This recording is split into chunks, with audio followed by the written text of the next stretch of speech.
فرماتے ہیں قیامت کے دن ہر آنکھ روئے گی. بسم اللہ سے سوال ہے. جی جی بسم اللہ.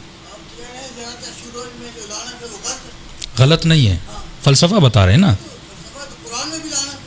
فلسفہ ٹھیک ٹھیک ٹھیک ہے. اب سوال آپ ٹھیک ٹھیک ہے ٹھیک ہے. سوال کر دیا، سوال کر لیا. ہاں، ہمیشہ جب سوال کریں تو سوال کریں، ٹھیک ہے نا. سوال ہوتا ہے معلومات کے لیے، آپ مجھے جواب دے رہے ہیں تو مجلس پہلی آپ کل کی مجلس میں سنیں گے. لعنت ہے یزید کی آئیڈیالوجی پر. نہ بدن تو آپ کو بھی وہی ملا جو اس کو ملا تھا، اس میں گوشت ہے، اس میں کھال ہے، سب کچھ وہی ہے. تو لعنت کس پہ کی جاتی ہے؟ یزید کی آئیڈیالوجی پہ کی جاتی ہے. اور امام کیوں فرماتے 100 مرتبہ لعنت کر. میں 100 مرتبہ ایک لام پہ لعنت بھیجوں گا، مجھے ملے گا کیا؟ اگر میں صرف نام کو ذہن میں رکھوں گا تو مجھے کچھ نہیں ملے گا. لیکن میں لعنت بھیجوں گا یزید کی آئیڈیالوجی پہ، یعنی لعنت ہے اس یزید پر جو ظالم تھا. تو جب 100 مرتبہ لعنت بھیجوں گا تو میرے دل میں ظلم کی نفرت پیدا ہو جائے گی. ٹھیک ہے نا. اب پہلی مجلس سے آپ فوراً اپنے ذہن میں ایک تصور بنا رہے ہیں تو اطمینان رکھا کریں، جذباتی شیعہ نہ بنیں. امام فرماتے شیعہ جذباتی نہیں ہوتا، ٹین کے ڈبے کی طرح نہیں ہوتا، جلدی گرم بھی ہو جائے جلدی ٹھنڈا بھی ہو جائے. صلوات پڑھیں محمد و آل محمد.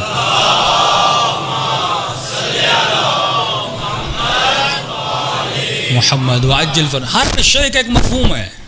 خدا کہہ رہا ہے یہ کام کرو. مثال کے طور پہ، اب کیونکہ آج وقت کم ہے میں تفصیل میں نہیں جا رہا، ایک چھوٹی سی مثال. یہ سورہ حمد آپ پڑھتے ہیں، اس میں ایک جملہ اہدنا الصراط المستقیم، اے خدا مجھے ہدایت دے، یہاں راستے پہ باقی رکھ. بس دعائیہ جملہ ہے کہ مجھے ہدایت دے. کربلا کے میدان میں حر بھی نماز پڑھ رہا ہے، وہ بھی یہی جملہ کہہ رہا ہے کہ اہدنا الصراط المستقیم. کربلا کے میدان میں شمر بھی نماز پڑھ رہا ہے، وہ بھی کہہ رہا ہے اہدنا الصراط المستقیم. حر نے اہدنا الصراط المستقیم کہا، ناصر حسین بنا.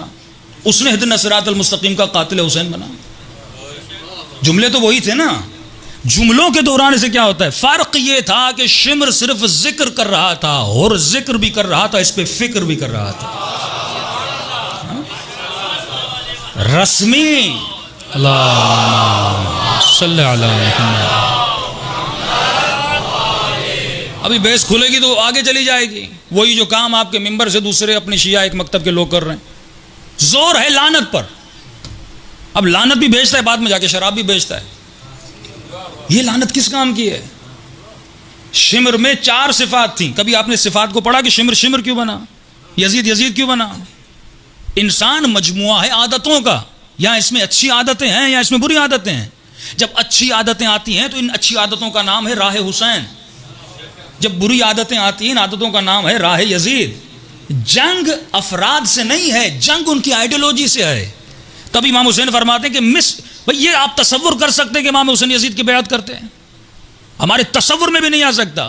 تبھی امام نے یہ نہیں کہا کہ حسین یزید کی بیعت نہیں کرے گا، فرمایا مثلی لا یبایع مثلی. امام ایک پیغام دے رہے ہیں کہ حسین تو کریں گے ہی نہیں. اور کہا یزید یہ تیری بھول ہے کہ تو حسین سے، ارے حسین سے تو دور کی بات، جس کی فکر حسین جیسی ہے وہ بھی تیری بیعت نہیں کرے گا. حسین تو بڑا مقام ہے. تو جنگ فکر کی ہے. ہم الفاظ میں خود کو جکڑ دیں اور الفاظ میں پڑے رہیں. یہی تسبیح جناب سیدہ کتنا فائدہ دیتی ہے. آیت اللہ تذکرہ فرماتے ہیں، آیت اللہ بہجت فرماتے ہیں کہ لوگ جاتے تھے آقا بہجت کے پاس کہ قبلہ صاحب ہمیں کوئی ورد دیجئے، کوئی ذکر دیجئے. آقا بہجت مثلا جیسے ہم کہتے ہیں رزق کے لیے کافی مومنین آتے ہیں، ہم کہتے ہیں بھائی ہر نماز کے بعد سورہ واقعہ پڑھو. یہ مومن ناراض ہو جاتے ہیں، مولانا نے مجھے ذکر دیا نہیں. یہ سمجھتے کوئی نئی چیز ہمیں نکال کے دی جائے. آقا بہجت نے یہی ایک جملہ کا فرمایا، جو قرآن تیرے گھر میں ہے وہی قرآن میرے گھر میں ہے. جو مفاتی تیرے گھر پر ہے وہی مفاتی میرے. فرق یہ ہے تو صرف پڑھتا ہے، غور نہیں کرتا. ہم پڑھتے بھی ہیں، غور و فکر بھی کرتے ہیں. تو فکر ہے جو انسان کو بلند لے کر جاتی ہے. انشاءاللہ سوال کریں، کوئی مسئلہ نہیں. بسم اللہ. جی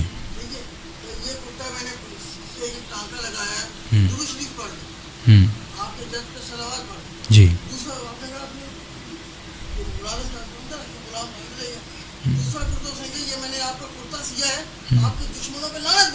جی جی صحیح. تو وہی تو کہہ رہے ہیں کہ اپنا ہوگا. وہی تو تصور ہے. آپ زیارت عاشورہ میں کیا پڑھتے ہیں؟ انی سلم لمن سالمکم حرب لمن حاربکم. مولا میں ہر اس سے محبت کرتا ہوں جس کے دل میں آپ کی، یہ تشریح لعنت ہے، میں ہر اس شخص سے میری جنگ ہے جس سے آپ کی جنگ ہے. اب اس خاتون نے اگر لعنت بھیج کے کرتا بنایا تھا تو وہ حقیقت میں ان سے دشمنی کرتی تھی، ان کے کردار سے دشمنی کرتی تھی. تو امام نے بتایا کہ یہ خاتون سچی ہے، صادق ہے. لیکن بہت سارے آپ کو ایسے لعنت بھیجنے والے ملیں گے جو لعنت بھی بھیج رہے ہیں لیکن شراب بھی پی رہے ہیں، جوا بھی کھیل رہے ہیں، زنا بھی کر رہے ہیں، بدکاری بھی کر رہے ہیں. ہمارا تکلم ان سے ہے کہ لعنت اگر بھیج رہے ہو تو لعنت کے فلسفے کو سمجھو، اس کی حقیقت کو سمجھو. صلوات پڑھیں محمد و آل محمد پر.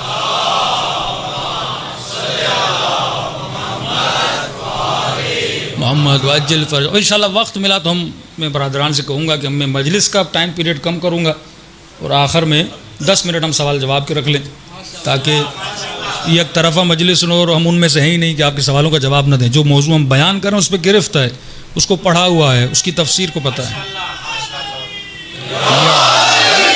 کوئی اگر اہل سنت کا بھائی بھی آ کر سوال کرتا ہے لیکن سوال ہو علمی ماحول میں، جس طرح مولا علی فرماتے ہیں کہ ادب کے ساتھ، احترام کے ساتھ، اور سوال اس لیے کیا جائے کہ تاکہ مجھے کچھ پتہ چلے. بعض لوگ سوال کرتے نہیں، مولوی کو سکھاتے ہیں. تو سوال سکھانے کے لیے نہ ہو، سوال کچھ بتانے کے لیے ہو تاکہ ذہن کی رنجش دور ہو جائے. آج وقت کم ہے، انشاءاللہ ان تمام مطالب پہ کل تفصیل سے ہم پڑھیں گے. صلوات پڑھیں محمد و آل محمد.